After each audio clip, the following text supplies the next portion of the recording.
Welcome to the unique and fascinating world of direct response copywriting. So what exactly is copywriting and why does it pay so well? Hi, I'm Kevin Rogers. I am the founder of copychief.com, the world's premier copywriting education center and online community. That's me on stage kicking off our annual live event cleverly titled Copy Chief Live.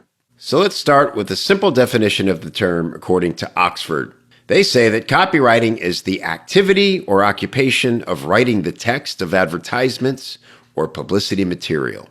As you immerse more deeply into this craft, one thing you're going to find is that very few people outside of our intriguing universe of marketers, entrepreneurs, and copywriters actually understand what copy and copywriting mean. That's because whoever coined the term to describe what we do back in the early 1900s decided to quite lazily use words that already meant something else. Why this person thought to name a piece of original written material the same exact thing we call a copy of something makes no sense to me, but the name stuck and here we are. Apparently, though, that still wasn't confusing enough for them, so they thought, let's make it a homophone by adding a second word. Right. That sounds exactly the same as a legal process that means something completely different. So every time you tell someone that you're studying copywriting and they say, "Oh, I didn't know you were interested in law," know that somewhere in history there's a nerdy thing namer giggling from their grave.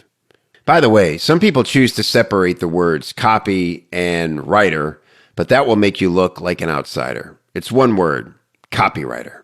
A more common industry definition that sums it up nicely is salesmanship in print. Of course, it isn't written only by men, and we've moved beyond print as the primary format for copywriting. But salespersonship in print, or selling in print, really defines what copywriting is. Another important distinction is the difference between copywriting and content writing. Content and copy may look the same to the untrained eye, but there is one very important difference: the call to action. Content like blog articles or newsletters or social media posts are there to give the viewer or the reader some valuable content, which could eventually lead that person to becoming more interested in buying a product, but that is not its job. The job of content is to fill space with interesting stuff to help build goodwill for a company or brand. The job of copywriting is to get the reader to take action, like clicking a link to visit a sales page or subscribing to an email list or directly buying a product. The success of copywriting is measured by its ability to close the deal, by inspiring the reader or viewer to take an action that moves them closer to the sale. This ability to sell in print is what separates copywriting from any other kind of writing. So just like the salespeople in a company get paid more than people in other departments, copywriters get paid better than any other type of writer simply because without sales, there is no company and none of those other jobs would exist. That doesn't mean that your sales copy has to be aggressive or manipulative or skeevy in any way. In Copy Chief, we believe that integrity and value should be at the heart of every piece of copy you write. Tricking people into buying something they don't need is a crappy business model. That's why our training is designed to help you connect deeply with your prospects and inspire them to become your customers for life. So what does sales copy look like and where do business owners use it? Direct response sales copy doesn't have a single form or style because these days there are many different platforms to engage an audience of potential customers. We've got email marketing, social media ads, native advertising, all forms of video ads, long form, short form, digital. We got print, endless options for how you want to build a sales funnel to walk your prospect down the path to becoming your next happy customer. But the fundamental reasons why people decide to buy from advertising is the same today as it was 100 years ago. They just look different because our lives are so different today than they were back then. You can trace the history of sales copywriting by how it aligns with the history of the human attention span.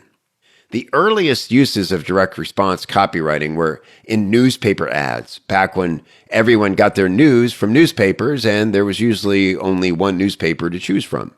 Imagine if you could only find out what was happening in the world beyond your town from one single source of news that might only arrive once or twice a week.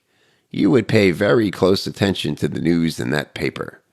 So, naturally, back then, around the turn of the 20th century, newspaper ads were the most effective way to sell products. Next came the sales letter. Finally, an industry term that makes perfect sense. A letter written to sell a product.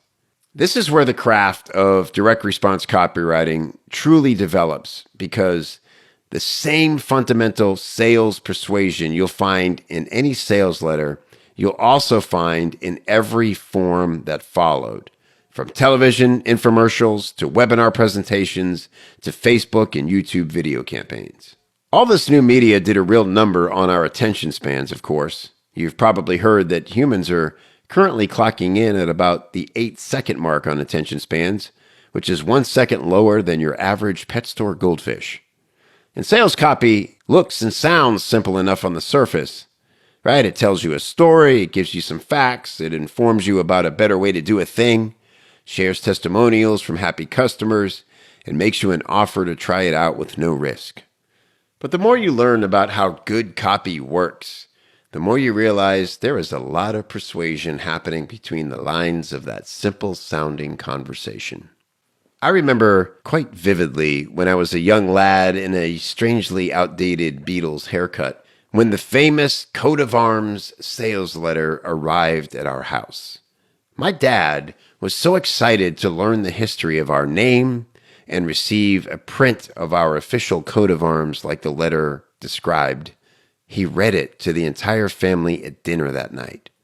Of course, I didn't know then that it was a sales letter or that it had been written by the great Gary Halbert and would go on to become the most mailed sales letter of all time. But I remember how this simple one-page letter made us feel and how excited we were to buy the product the letter was offering us.